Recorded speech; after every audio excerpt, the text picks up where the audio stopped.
au rapporteur général.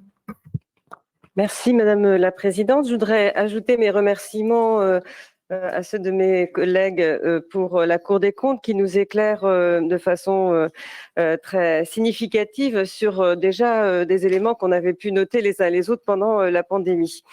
Et vous avez, Madame, en particulier, Madame la Présidente, dit combien nous étions impréparés à cette pandémie. Et le titre de votre rapport sur les soins critiques en général, vous dites c'est un modèle à repenser après la crise. En réalité, un modèle, j'ai pas l'impression qu'on était un modèle à repenser, certes. Vous avez aussi parlé du long terme.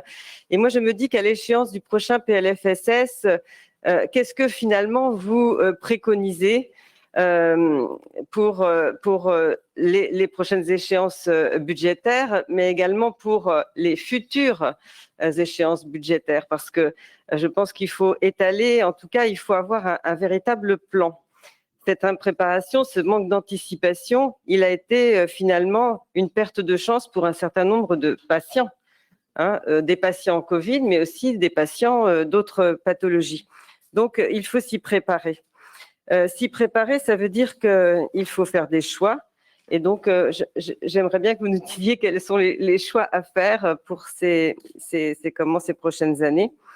Vous dire aussi que moi, j'étais très sensible au fait que vous avez dit combien le vieillissement de la population était une véritable pression aussi sur l'hôpital et qu'il fallait y penser. Et comme vous le savez, la loi Grand Âge et Autonomie a été définitivement enterrée. On nous promet quelques mesures dans le prochain PLFSS, mais est-ce qu'il n'y a pas là justement une question à aborder sur justement les lits en réanimation qui sont occupés en partie par des personnes âgées?